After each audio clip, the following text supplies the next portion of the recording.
It was 2003, and at the time in my life, making meth was just part of my weekly routine. Twice a week, me and my friends would cook. If we ran out of ingredients, we'd hit up other meth cooks to borrow or buy what we needed. That's how the meth world worked, a constant cycle of owing and being owed, trading and scrambling. One day, a friend called me up desperate to score some meth. I told him I didn't have any, my batch wasn't ready yet, and he said he knew someone who might.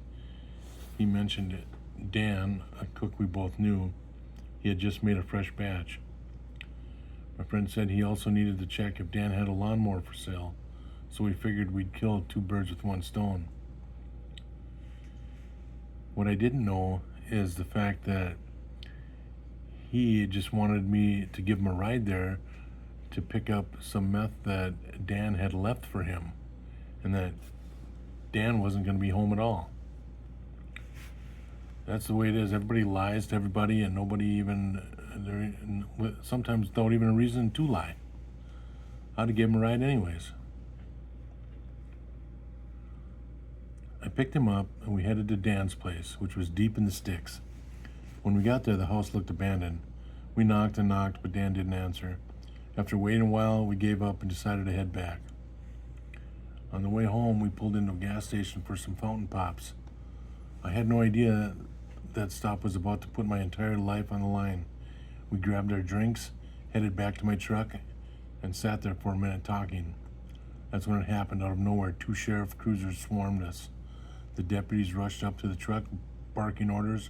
One of them leaned into my window and said, "How do you know Dan?" My heart sank. Somehow they knew we'd just been at his house.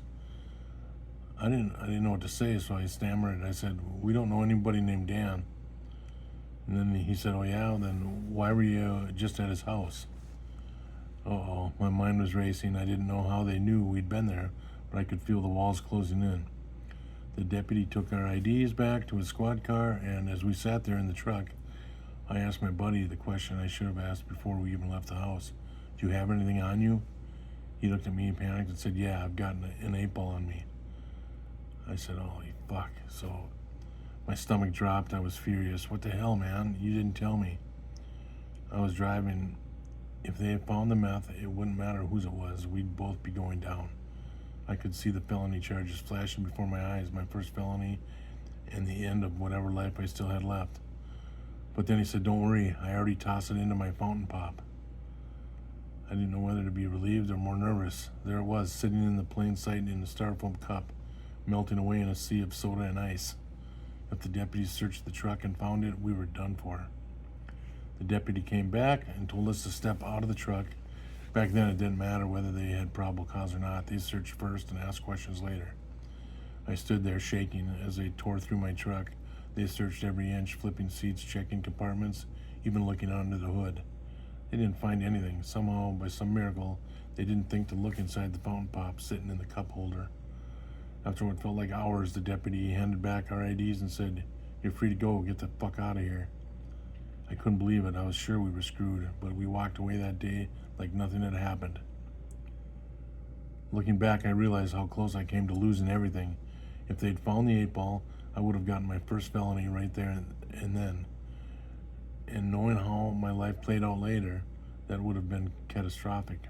When I eventually did get caught 7 years ago with 24 8-balls, which was my first felony, if I'd had a prior felony on my record, I would have been looking at a mandatory 2-year sentence instead of treatment and a second chance.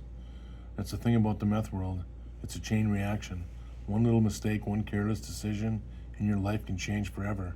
I wasn't even holding that day, but I was still one bad break away from losing my freedom, my family, and my future. At the time, I thought we'd gotten lucky, and I laughed it off. But now, after years of sobriety, I see the bigger picture. The meth world doesn't just ruin your life, it traps you in a constant state of fear and chaos. You don't just lose yourself, you drag down everyone around you. Friends, family, kids, they all get caught in the fallout. If you're using, I want you to think about this. Every decision you make while you're high or chasing the next high has consequences. You might not see them right away, but they're coming. And the longer you stay in that world, the more those consequences pile up.